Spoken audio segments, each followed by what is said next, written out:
सम्राट अशोक, जहां मर्द मोहम्मद पैगंबर, लिंगायत धर्माचे संस्थापक महात्मा बसवेश्वर, संत शिरोमणी सावता महाराज, संत रोहिदास महाराज, संत कबीर, संत तुकाराम महाराज, जाणता राजा छत्रपती शिवाजी महाराज, राष्ट्रपिता महात्मा ज्योतिराव फुले, लोकराजा छत्रपती शाहू महाराज, विश्वरत्न डॉक्टर बाबासाहेब आंबेडकर, साहित्यरत्न अण्णाभाऊ साठे, राष्ट्रसंत गाडगेबाबा, राजमाता अहिल्यादेवी होळकर, स्त्री शिक्षणाची आई सावित्रीबाई फुले, प्रथम मुस्लिम महिला शिक्षिका फातिमा शेख, आपल्या सर्वांचं दैवत आणि आमचं कुलदैवत भोजलिंग बाबा यांना मी प्रथम या ठिकाणी वंदन करतो. भोजलिंग गडावरील सर्व पुजारी मंडळी किंवा या पंचक्रोशीतील सर्व मान्यवर मंडळी, आपल्या इथं जे आत्ताच ज्यांनी या छोट्याशा कार्यक्रमाचं प्रास्ताविक केलं ते आपले नारायणराव काळेल सर. आपण सर्वजण या मंदिरामध्ये जे काम करत आहात हे आपल्या कुलदैवताचं काम आहे. ज्या वेळेला बळीराजा होता त्यावेळेला आपण म्हणलेलं आहे 9 खंडाचा राजा बळीराजा. एका एका खंडाचं संरक्षण करण्यासाठी आपले हे कुलदैवत आहे. त्यापैकी हे एक भोजलिंग हे कुलदैवत आहे. दुसरं आपलं ज्योतिबा असेल, खंडोबा असेल, भैरोबा असेल, नाथ असेल, हे सगळी नाथपंथी जे आहेत ते सर्व आपले कुलदैवत आहेत. हे कुठलेही काल्पनिक देव नाहीत, हे आपले पूर्वज आहेत आणि यांनी आपलं संरक्षण केलेलं आहे.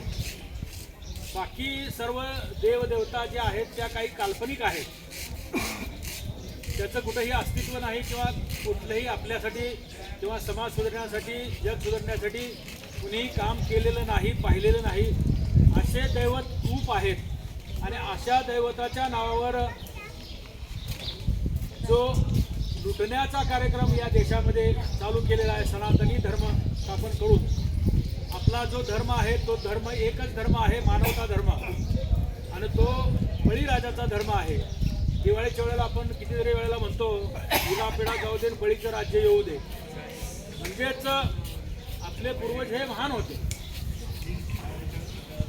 एकच मला आपल्याला सांगायचं म्हणजे या पूर्वजांनी जे आपल्याला दिलेलं आहे ते पुढे आपल्याला टिकवायचं आहे.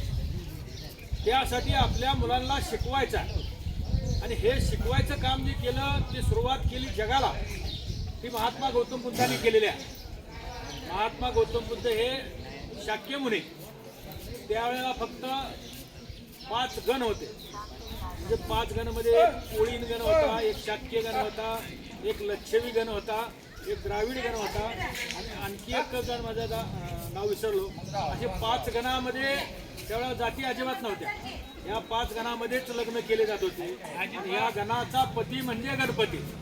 बाकी गणपती वगैरे नाही आहे, सगळं काल्पनिक आहे. या गणाचा पती म्हणजेच गणपती, अशी त्याची त्यावेळची व्यवस्था होती. त्यातून ही व्यवस्था मोडीत काढण्यासाठी बळीराजाची व्यवस्था, गौतम बुद्धाची व्यवस्था, सम्राट अशोकाची व्यवस्था. सम्राट अशोकाच्या वेळेला आपल्या भारतामध्ये सोन्याचा धोरण निघत होता. या देशामध्ये जे विद्यापीठ होती ती सगळी नालंदा विद्यापीठामध्ये सुद्धा आपल्याला 10,000 विद्यार्थी त्यावेळेला एका वेळेला राहण्याची व्यवस्था केलेलं नालंदा विद्यापीठ. तर अशी जी विद्यापीठ होती ती ही चंद्रगुप्त मौर्याच्या काळामध्ये, अशोक सम्राटाच्या काळामध्ये उभारलेली जी विद्यापीठं होती ती विद्यापीठं सगळी नेस्तानाबूत केलेली आहेत नंतर. आणि त्यामुळं आपली प्रगती फुटलेली आहे आणि आपल्याला गुलाम बनवलेला आहे. या गुलामगिरीतून सुटका करण्यासाठी अनेक संतांनी जन्म घेतला, अनेक महापुरुषांनी जन्म घेतला आणि त्यातूनच आपली सुटका करण्यासाठी महत्त्वाचं जे काम केलेलं आहे ते लिंगायत धर्माचे संस्थापक बसवेश्वरांनी काम केलेलं आहे. त्याचबरोबर रोहिदास महाराजांनी उत्तर भारतामध्ये काम केलेलं आहे, संत कबीरांनी काम केलेलं आहे आणि तुकाराम महाराजांतर आपण पाहिलं तर त्यांचे जवळजवळ 4800 अभंग आहेत. त्यांची गाथा सगळी इंद्रायणीमध्ये बुडवलेली आहे. तरीसुद्धा मुखदगत ज्यांचे पाठ होते त्यांनी परत पुन्हा लिहून काढलेले 4800 अभंग आहेत. त्याच्यामध्ये 432 विषय आहेत. म्हणजे आपल्याला एक शाळेत विषय शिकवला जातो, इतिहास, भूगोल, नागरिकशास्त्र, असं प्रत्येक विषय असे 432 विषय आहेत. आणि या विषयाचं ज्ञान तुकाराम महाराजांनी आपल्याला दिलेलं आहे. परंतु ज्ञान आपण घेतलं नाही म्हणून आपलं हे अज्ञान आणि अज्ञान ओळखून या सनातनी लोकांनी आपल्यावर अन्याय केलेला आहे. तर आता काळेल सरांनी बरंच काय सांगितलेलं आहे, त्यात मी फार याच्यामध्ये खोलात जात नाही, कारण फार खोलात जायचं म्हटलं तर 1-2-3 तास बोलावं लागतं. आता मी फक्त 10 ते 15 मिनिटं आपल्याशी बोलणार आहे आणि ते मुद्द्याचं बोलणार आहे. कारण असं आहे की या भोजलिंगाच्या मंदिरामध्ये या पंचक्रोशीतील जो समाज आहे तो मागासलेला आणि शेतकरी समाज आहे. आणि या समाजाचे उदरनिर्वाहासाठी हा समाज दुष्काळी पट्टा असल्यामुळं आपलं गाव सोडून देशोधडीला गेलेला आहे, लाकडफोडीला गेलेला आहे.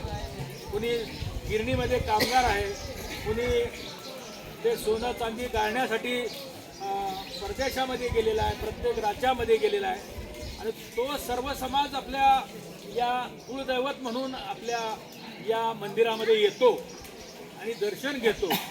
म्हणून आपल्या इथं किती माणसं आहेत त्याच्यापेक्षा त्याची माहिती आपल्याला व्हावी म्हणून या ठिकाणी मीटिंग घेण्याचा हा कार्यक्रम आम्ही घेतला. तर माझं पहिल्यांदा मी शंकरराव लिंगे, माझं मूळ गाव आहे मसवड. त्याच्यानंतर आमचे पंजोबा नाझरेला गेले, नाझरे तालुका सांगोला, आणि त्यातून मी 50 वर्षापूर्वी अकलूजला गेलेला आहे. आणि अकलूजला माझं भंगारचं दुकान आहे. आणि आत्ता सध्या मी सोलापूरला राहायला माझी PVC पाईपची आणि ड्रीप पाईपची फॅक्टरी आहे. म्हणजे या भोजलिंगाला मानणारे आम्ही लिंगे. त्यामुळं या परिसराशी आणि आपलं नातं अतिशय घट्ट आहे. हे घट्ट अधिक घट्ट कसं करायचं यासाठी काळेल सर आणि आम्ही एक योजना आखलेली आहे. तर ती योजना अशी आहे की आपल्या हातात आता पत्रक आलेलं आहे. त्या पत्रकामध्ये आपण लिहिलेलं आहे जातनिहाय जनगणना झालीच पाहिजे आणि जातनिहाय जनगणनेचे काय फायदे. हे मंडल आयोगाने दिलेलं एक पुस्तक आहे. मंडल आयोगाने काय शिफारशी केलेल्या त्याच्यातून मुख्य जे पॉईंट आहेत मुख्यच त्याच्यामध्ये घेतलेलं आहे. सविस्तर त्याचं मंडल आयोग म्हणून आपल्याकडं ऑनलाईन सुद्धा पुस्तक आपल्याला पाहिजे त्यावेळेला आम्ही देऊ शकतो. माझ्याकडे ते पुस्तक आहे. तर ते वाचलं तर आपल्याला आपले अधिकार काय आहेत, हक्क काय आहेत आणि आपण इतके मागास का आहोत आणि आपण पुढं का गेलो नाही याची कारणं आपल्याला शोधता येतील. आत्ताचा जो विषय आहे तो जातनिहाय जनगणना झाली पाहिजे. जातनिहाय जनगणनेचा इतिहास म्हटलं तर 1869ला पहिल्यांदा इंग्रज सरकारला महात्मा ज्योतिराव फुले यांनी पत्र लिहून मागणी केली की आमच्या सर्व समाजाची मोजणी करा आणि ज्याची त्याची कामं ज्यांना त्यांना वाटून द्या, ज्याला त्याला ज्याची त्याची वाटणी त्याला द्या, अशा प्रकारचं त्यावेळेचं पत्र आहे.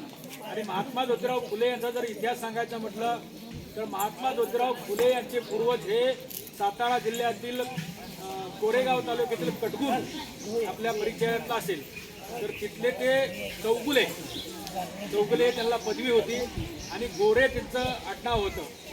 आणि त्यावेळेला तिथले जे कुलकर्णी होते त्या कुलकर्णी यांनी या शेट्टीबा गोरे यांची जी जमीन होती ती जमीन हडप केली. आणि जमीन हडप केल्यामुळं त्यावेळेला त्या शेट्टीबा गोरे यांनी त्या कुलकर्ण्याचा खून केला. आणि तिथून ते निघून मग पुण्याला गेले खानवडीला. आणि खानवडीच्या नंतर मग पुण्यामध्ये त्यांना पेशवाईच्या काळामध्ये मंदिरामध्ये किंवा घराघरामध्ये फुलं देण्याचा काम मिळालं. ते शेतीत फुलं लावत होते म्हणून त्यांचं आडनाव परत फुले झालं. आणि त्यांनी या लोकांसाठी, आपल्या लोकांसाठी जे काम केलं ते अतिशय महत्त्वाचं आहे. फंडामेंटल राईट म्हणजे मानवाधिकार हे त्यांनी पहिलं थॉमस पेन यांचं पुस्तक ग्रंथ वाचला आणि त्याचा प्रभाव झाल्यामुळं महात्मा ज्योतिराव फुले यांनी आपल्या लोकाला काय अधिकार नाहीत, शिक्षणाचा अधिकार नाही, संपत्तीचा अधिकार नाही, जमिनीचा अधिकार नाही, फक्त काम करणे आणि जगण्यापुरतं काहीतरी मिळवणे, साठवण करणे नाही, संचय करणे नाही, तर हे अधिकार मिळवण्यासाठी फंडामेंटल राईट यासाठी त्यांनी लढा उभा केला. आणि सर्वात मोठा लढा म्हणजे महिलांचा अधिकार, शिक्षणाचा अधिकार. हे सगळं इंग्रजांना हंटर कमिशनला 1882ला त्यांनी निवेदन देऊन मागणी केली आणि मग 1871ला पहिल्यांदा जनगणना सुरुवात झाली आणि 1881 पासून ती कायमस्वरूपी चालू झाली. 1831ला शेवटची जनगणना जातनिहाय जनगणना झाली आणि त्या जनगणनेमध्ये 52% हा ओबीसी होता. ओबीसी म्हणजे दुसरं तिसरं कोण नाही, एक उच्चवर्णीयामध्ये एक ब्राह्मण येतात आणि त्याच्यानंतर मग आपला एक मराठा समाज येतो महाराष्ट्रातला. तसेच भारतातील काही ठाकूर आहेत, काही राजपूत आहेत, काही दक्षिण भारतातले रेड्डी आहेत, अशा प्रकारचे जाट आहेत.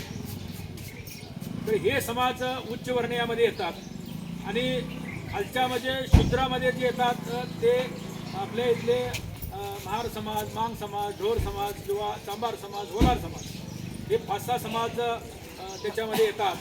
आणि त्याच्यानंतर एसटी म्हणजे आदिवासी.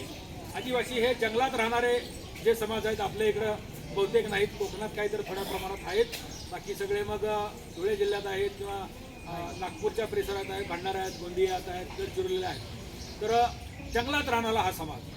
तर यासाठी जे जातनिहाय जनगणना झाली त्याच्यामध्ये 52% ओबीसी हा पूर्ण ओबीसी, बाकीचा जंगलात राहणारा एक आणि दलित समाज एक सोडला आणि वरचे ह्या 2-3 जाती सोडल्या किंवा व्यापार करणाऱ्या काही गुजर मारवाड्या जाती असतील, बनिया जाती, व्यापारी जाती किंवा सिंधी किंवा वाणी जाती अशा सोडल्या 2-4 जाती. तर बाकी सर्व जाती ह्या भारतातील 3743 जाती ह्या ओबीसीमध्ये येतात.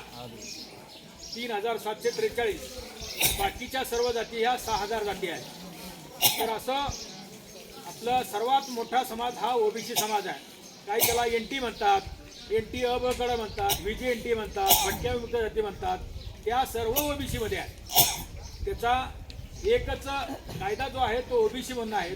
वाटणी करताना अ ब क केलेला आहे, त्याला कायला व्हीजीएनटी म्हणलेलं आहे, काय एनटी म्हणतात. परंतु ज्यावेळेला आपण निवडणुकीला ग्रामपंचायतमध्ये फॉर्म भरतो त्यावेळेला सगळ्यांना ओबीसी म्हणूनच भरावा लागतो. त्याला व्हीजीएनटी नाही, एनटी नाही किंवा एसबीसी नाही, फक्त ओबीसी म्हणून.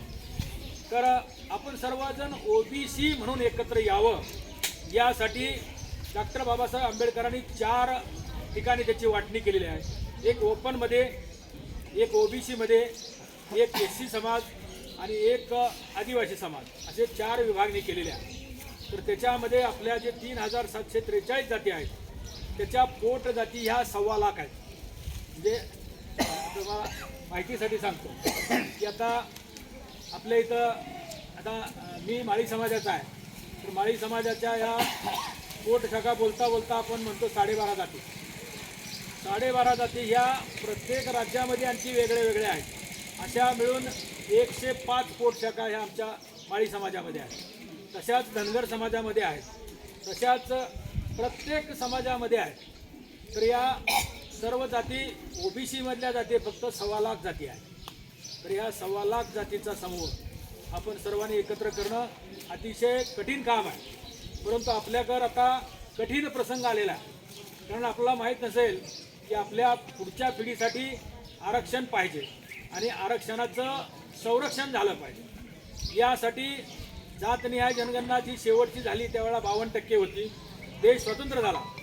देश स्वतंत्र झाल्यानंतर पश्चिम पाकिस्तान, पूर्व पाकिस्तानमध्ये 20% समाज हा मुस्लिम समाज गेला, 80% समाज हा देशामध्ये राहिला आणि 80%मध्येच 52 लोक, म्हणजे 80मध्ये 52 म्हणजे 100मध्ये 63. तर 100मध्ये 63 लोक हे अधिकृत ओबीसी आहेत आणि ती आत्ता बिहारची जी जातनिहाय जनगणना झाली त्याच्यामध्ये 63% ही ओबीसीची संख्या निघालेली आहे. तर यासाठी आपणाला लढा हा तीव्र करावा लागेल, कारण आता उच्चवर्णीय जातीसुद्धा आपल्यामध्ये वाटा मागू लागले आहेत. तर वाटा द्यायला, कोणाचाही वाटा द्यायला आपलं काय हरकत नाही, कारण एस टीला वाटा दिलेला आहे. त्यांची जेवढी संख्या आहे तेवढी, म्हणजे 14%ला 14%, आदिवासी 7%ला 7.5%ला 7.5%, परंतु ओबीसी हा 63% असून त्याला आरक्षण 27% आहे. आणि 27% मधलं सुद्धा ते आपल्याला आता त्याचं इम्प्लिमेंट होतं आहे 4% ते 10%. त्याच्यावर होत नाही, कारण जातनिहाय जनगणना नाही म्हणून. एस सीची जातनिहाय जनगणना होते, एस टीची होते, पण ओबीसीची होत नाही. म्हणून आपली पूर्ण मागणी आहे की जातनिहाय जनगणना झाली पाहिजे. आणि मग जातनिहाय जनगणना झाल्यानंतर जिसकी जितनी संख्या भारी उसकी उतनी भागीदारी, म्हणजे जेवढी आमची संख्या आहे तेवढं आपल्याला आरक्षण मिळालं पाहिजे. आणि त्याच्यामध्ये आता उच्च जातीसुद्धा आपल्याला आपल्यामध्ये ओबीसीमध्ये घाला म्हणतात, कारण त्यांचा समाज मागास आहे म्हणतात. मागास, खूप मागास असं असेल, पण त्यांच्यात काही गरीब समाज असतील पण, परंतु त्यांचे आमदार आहेत 140, 12 मुख्यमंत्री झाले आत्तापर्यंत, खासदार आहेत 20 ते 25 कायम, कृषी मंत्री झालेत, केंद्रात मंत्री झालेत, उपपंतप्रधान झालेत, संरक्षण मंत्री झालेत, अर्थमंत्री झालेत, गृहमंत्री झालेत. एवढे सगळे मंत्री होऊन सुद्धा ते सुद्धा आपल्यामध्ये ओबीसी मध्ये मागतायत. तर तुम्हाला मुख्य गोष्ट सांगतो, शाहू महाराजांनी सांगितलेली गोष्ट आहे की आरक्षण कशासाठी पाहिजे. तर हे सुधारित जाती या कशा आपल्याला वाट्याला येऊ देत नाहीत. हे शाहू महाराजांनी सांगितलं की त्यांचा एक घोड्यांचा गोटा होता, त्याला तबेला म्हणतात. त्या तबेल्यामध्ये एक 50 घोडे होते. त्या तबेल्यामध्ये काही म्हातारी घोडी होती, काही आजारी लंगडी पांगडी सुद्धा झालेली घोडी होती, काही लहान बछडे होते आणि काही धष्टपुष्ट तरुण घोडी होती. तर यांचं जे खाद्य होतं ते खाद्य म्हणजे हरभऱ्याचा भरडा. तर ते सर्वाच्या वाटणीचं जेवढं काय येतं तेवढं असं समोर एक ढीग मांडला आणि एकाच वेळेला सगळे घोडे सोडून दिले. त्यावेळेला त्यातले जे धष्टपुष्ट घोडे होते त्या घोड्यांनी सगळं ठेवलेलं अन्नधान्याचे काय होतं त्याला भरडा तो खाऊन, जे लुळे पांगळे जे होते, जे बछडे होते, जे म्हातारे होते, त्याला खाऊन परत त्यांनी लाथा मारल्या. हे सर्व दृश्य जनतेला शाहू महाराजांनी दाखवलं. तर त्यासाठी आपल्याला उच्च जाती ह्या आपल्यामध्ये नको, बाकी कशासाठी सुद्धा आमचा विरोध नाही. कारण या जर जाती आल्या तर आपलं आरक्षण सगळं खाऊन टाकतील. आपल्याला जे ग्रामपंचायतपासून जिल्हा परिषदपर्यंत आता जे राजकीय आरक्षण आहे ते त्यांना काढून घ्यायचं आहे, म्हणून ते आत्ता आपल्याला आरक्षणामध्ये वाटा मागतात. त्यांना त्यांचा स्वतंत्र वाटा द्या, आमचं काय हरकत नाही. काय देश ते द्या, गरीब असू द्या, श्रीमंत असू द्या, काय पण असू द्या, त्यांची जेवढी संख्या आहे तेवढं त्यांना आरक्षण द्या. आणि बाकीचं मग आमदारसुद्धा आमचे आता 200 आमदार पाहिजेत ओबीसीचे लोकसंख्येप्रमाणे. ते आम्हाला आमदार आता फक्त 37 फक्त आमदार आहेत. त्यातल्या बारक्या बारक्या ज्या काही जाती आहेत त्यांना काय ग्रामपंचायतचं एक सदस्यसुद्धा कधी मिळत नाही. तर त्यांना कधी आमदार आणि खासदारकी मिळणार. तर यासाठी आपलं आरक्षण पाहिजे आणि त्या आरक्षणासाठी आपल्याला लढा द्यायचा आहे. अन्यथा आपल्याला दुसरी पिढी आपल्याला ही माफ करणार नाही, कारण त्यांचं शिक्षण हिरावून घेणार, त्यांना कुठंही आरक्षण नाही मिळाल्यामुळं नोकरी नाही मिळणार आणि मग ते शेती आपल्या आता लहान लहान शेती होत गेली, त्याच्यामुळं ते गुलाम होणार, नोकरीला राहणार आणि ते काबाड कष्ट केल्याशिवाय त्याला काही पुढचं भविष्य नाही. तर त्यासाठी आपली जातनिहाय जनगणना झाली पाहिजे आणि त्यासाठी कुठलीही जात याच्यामध्ये येऊ नये यासाठी आपले प्रयत्न आहेत. परवाच आता आंदोलन जरांगे पाटील करतात, त्या जरांगे पाटलानं चांगलं आंदोलन केलं, त्याच्याबद्दल त्याचं आम्ही अभिनंदन करतो. त्यांनी त्याचा समाज एकत्रित केला, परंतु समाज एकत्रित करत असता त्यानं ओबीसीला टार्गेट केलं. ओबीसीच्या नेत्यांना खालच्या दर्जामध्ये शिव्या दिल्या, खालच्या दर्जामध्ये त्यांना जातीवाचक शिव्या दिल्या किंवा जातीवाचक शिव्या धमकी दिल्या. आमच्या ओबीसी समाजाचे बीडमधील मोठे मोठे उद्योग ते जाळले गेले. एक आता स्टँडिंग आमदार क्षीरसागर त्यांचा बंगला जाळला, त्यांचं ऑफिस जाळलं. त्याचबरोबर जयदत्त क्षीरसागर हे तेली समाजाचे माजी मंत्री, त्यांच्या आईसुद्धा खासदार होत्या, स्वातंत्र्य सैनिक होत्या, त्यांचा सुद्धा बंगला, घर जाळलं, ऑफिस जाळलं, त्यांच्या ताब्यातली नगरपालिका ती जाळली. हे ओबीसीला ते टार्गेट करताय. म्हणून आता आपली आणखी एक मागणी आहे की SC ST प्रमाणे जे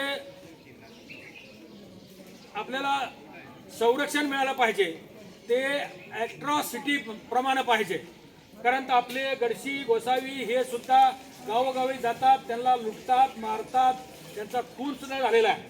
तर यासाठी आम्हाला हे SC आणि ST प्रमाणे आम्हाला नवीन कायदा करून या जे संरक्षण द्यायचं आहे त्यासाठी ही प्रमुख मागणी आहे. मी ॲट्रॉसिटी हा कायदा ओबीसीला आता लागू केलाच पाहिजे. कारण आमच्यावर हल्ला झाल्या, आम्हाला जातीवाचक शिव्या दिलेल्या आहेत, आम्हाला धमक्या दिलेल्या आहेत, आमचं आरक्षण हिसकावून घेत आहेत, आमचे उद्योगधंदे बंद पडलेले आहेत, आमचे मोठं मोठं 5 कोटीचं हॉटेल आपल्या सुभाष राऊत म्हणून आपले माळी समाजाचे आहेत, ते तिथले ओबीसी समाजाचे मराठवाड्याचे अध्यक्ष आहेत. तर त्यांचं हॉटेल त्यांनी हायवे रोडवरचं पंचतारांकित हॉटेल त्यांनी जाळलेलं आहे. तर अशा ह्या गोष्टी होतात. म्हणून आपल्याला उच्चवर्णीय समाज म्हणजे आत्ता आपल्या जवळचा समाज आहे तो मराठा समाज असेल किंवा गुजरातमधला पटेल असेल, ठाकूर असेल किंवा गुजर असेल किंवा त्याच्यानंतर राजपूत असेल, अशा काही क्षत्रिय जाती आहेत. त्या क्षत्रिय जातीचा वेगळं त्यांना या सरकारनं 2019 साली 103वी घटना दुरुस्ती करून EWC आरक्षण दिलेलं आहे त्यांच्या मागणीप्रमाणे. तरीसुद्धा त्यांनी आपल्या इथं वाटा मागतात, कुणबीचा दाखला घेऊन आपल्या शिरायला बघतात. तर ह्या बोगस सर्टिफिकेट जे आहेत त्यांच्यावर गुन्हा दाखल करून जे अधिकारी त्यांना सर्टिफिकेट देत आहेत त्यांना जन्मठेपेची शिक्षा केली पाहिजे, ही सुद्धा आपली मागणी आहे. तर या मागणीसाठी आपण सर्वांनी एकत्र यायचं आहे आणि या ठिकाणी जे पत्रक दिले त्या पत्रकावर प्रत्येकाने आपलं नाव, फोन नंबर, मोबाईल नंबर आणि पुढं सही करून द्यायचं आहे. ते आपलं निवेदन राष्ट्रपतीला लवकरच द्यायचं आहे. आणि या ठिकाणी जे आपले भक्तगण येतात त्या भक्तगणाच्या सह्या घेण्यासाठी इथं आम्ही काही कागदपत्र इथं ठेवणार आहोत आणि काळेल सर तुम्हाला समजावून सांगतील. त्याप्रमाणे आपले जे भक्तगण या ठिकाणी येतात त्यांचं नाव, मोबाईल नंबर आणि त्यांची सही घेण्यासाठी आम्हाला इथलं एक कायमस्वरूपी आपण माणूस द्यायचा आहे. कारण इथूनच आपलं संरक्षण जसं भोजलिंग बाबांनी केलेलं आहे तसंच आपण सुद्धा या ओबीसी समाजाचं या भोजलिंगाच्या गडावरनं या ओबीसी समाजाचं संरक्षण करण्याचं काम आजपासून सुरुवात करू. एवढंच मी या ठिकाणी सांगतो आणि थांबतो. जय ज्योती, जय क्रांती, जय भीम, जय भारत. धन्यवाद. जय संविधान.